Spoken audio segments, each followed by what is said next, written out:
تعتبر كراهية المرأة أو ما يسمى الميزوجينية سلوكا شائعا بين شرائح كثيرة من الرجال، ولكن أسبابها متعددة. تعرف على الأسباب العشرة التي تجعل بعض الرجال يكرهون الكائن الأنثوي.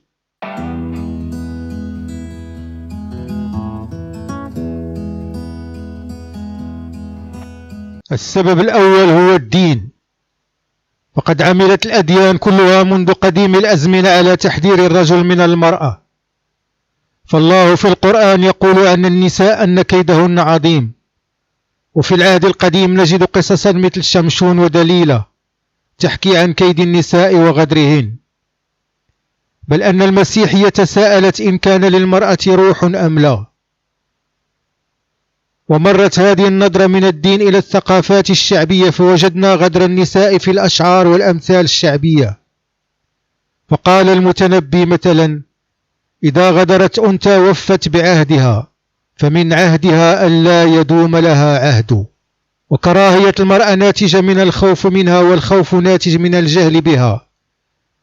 شيطنة المرأة وصفها كشيء غريب لا وجود لطرق محددة في التعامل معه، تجعل الرجل يعاملها بحزم تحسبا لأي ضرر محتمل يأتي من جانبها. ثانيا، العقلية الذكورية والاعتقاد في سمو الرجل على المرأة. يعتقد معظم الرجال عبر العالم ومن مختلف الثقافات أن المرأة مخلوق في مرتبة أقل من الرجل، وأن الطبيعي أن تكون المرأة في مرتبة أدنى. يقول فريدريك نيتشه مثلا: إنهن متاع، ملك يجب وضعه تحت الأقفال، كائنات خلقت للسخرة، ولا يبلغن كمالهن إلا في وضعية الخدم. وهو الأمر الذي يؤكده جون جاك روسو. كل تربية المرأة تكون بالنسبة للرجال بأن تعجبهم وتكون مفيدة لهم وتحظى بشرف حبهم لها، أن تربيهم صغارا وتعالجهم كبارا، أن تواسيهم وتيسر لهم العيش. هذه واجبات المرأة في كل الأزمنة، وهذا ما يجب أن نعلمه لهن منذ الطفولة. ثالثا، العلاقة مع الأم. علاقة الرجل السيئة مع أمه وكراهيته لها تنعكس على علاقته بالنساء ونظرته لهن. نذكر هنا مثلا الشاعر الفرنسي بودلير أو الفيلسوف الألماني شوبنهاور، اللذان كره النساء بسبب كراهيتهما لأمهاتهما. وفي مسرحية شكسبير هاملت تتساءل أوفيليا عن السبب الذي يجعل هاملت يضطهدها بكلام لادع وإيحاءات مسمومة بعد أن كان يبدي لها آيات حبه وعشقه، وعن سبب تغير سلوكه تجاهها. والسر الذي كانت تجهله هو أنه اكتشف غدر أمه لأبيه، وأن سلوكه تجاهها ما هو سوى انتقامه من أمه في شخص خطيبته.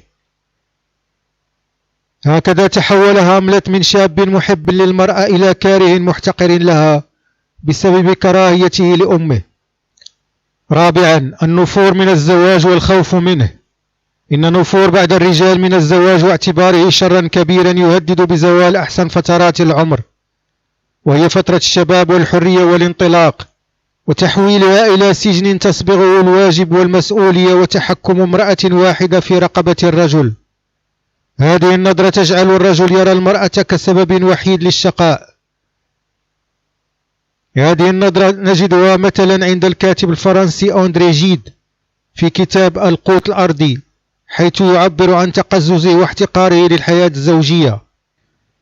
وهو نفس المعنى عند أنغي دو مونتيغلون، حيث يقول: الرجال الأذكياء لا يستطيعون أن يكونوا أزواجا جيدين، وذلك ببساطة لأنهم لا يتزوجون.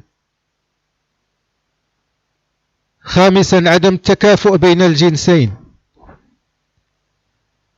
يعتقد بعض الرجال أن المرأة كائن مادي صرف لا ترتقي إلى المدارك المعنوية، ويحدث أن يتزوج رجال ذو ثقافة وعلم واهتمام بالمعرفة من نساء لا تكترثن بهذه الأمور، مما يخلق لديهم اشمئزازا بالجنس الأنثوي عموما. والمثال المشهور هو الفيلسوف سقراط وزوجته، والذي يصور المرأة ككائن غبي بليد ثرثار لا يهتم إلا بالأكل والنوم والنقار والتفاصيل اليومية التافهة. وهذه النظرة كانت شائعة في الثقافة البدوية القديمة، حيث نجد أحد الشعراء يقول: ما للنساء والكتابة والثقافة والخطابة، هذا لنا ولكن منا أن تبتن على جنابه. سادسا، الشعور بالنقص لدى الرجل. قد تكون لدى بعض الرجال عقد نفسية مثل الخجل أو عيوب فيزيولوجية مثل الشكل القبيح أو معاناة من العجز الجنسي مثلا يجعله يكره النساء. هناك أمثلة كثيرة لرجال كرهوا النساء بسبب قبح شكلهم، مثل الفيلسوف جون بول سارتر أو الملك ريشارد الثالث بطل مسرحية شكسبير الذي كان أحدب قبيح الوجه، مما خلق لديه قسوة سادية تجاه النساء. أو مثل الكاتب الفرنسي موليير الذي قال مثلا: عقلهن شرير وروحهن هشة، ولا يوجد أضعف وأسخف منهن، لا يوجد أكثر منهن غدرا، ورغم كل هذا في كل مكان نفعل كل شيء من أجل هذه الحيوانات. سابعا، الحب من طرف واحد. قد يحدث أن يهيم رجل بامرأة لا تبادله نفس الشعور أو تعامله ببرود أو لا تصارحه مراعاة لشعوره، أو تكون معجبة بجانب واحد من شخصيته فقط ويحسب هو ذلك حبا، كما كانت الكاتبة الفرنسية جورج ساند معجبة بالشاعر ألفريد دو موسي. كانت معجبة بالشاعر دون الرجل، فلما اكتشف حبها لشخص آخر كره النساء جميعا. ثامنا، انعدام الذوق لدى الرجل. يقول الكاتب الفرنسي فلوبير عن المرأة: المرأة منتوج بشري، الله خلق الأنثى والإنسان خلق المرأة، المرأة نتاج الحضارة. فالمرأة تعتبر منتوجا حضاريا عكس الأنثى التي هي مجرد منتوج بدوي، وبالتالي فمن يريد فهم المرأة لا بد له من ذوق حضاري. فالرجل الذي لا يتذوق الموسيقى والفن وأنواع العطر والموضة والحلي إلى آخره لا يمكن أن يفهم المرأة ويحبها. ولذلك نجحت شهرزاد في ثني شهريار عن قتلها، لأنه كان ذو ذوق أدبي فانبهر بقصصها وطريقة سردها، ولو كان عديم الذوق لقتلها.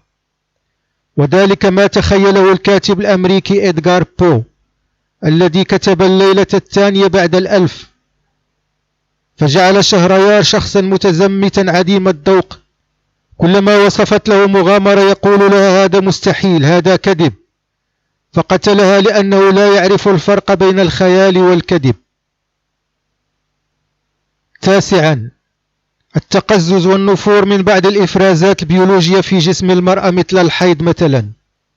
وهذا ما حصل مثلا للكاتب والفنان البريطاني جون راسكين الذي لم يعرف جسد المرأة إلا في الرسومات الكلاسيكية التي كانت تصور عضو المرأة حليقا كرمز للطهر، ولما دخل عليها وجد الأمر مختلفا إذ كانت عانتها غير حليقة،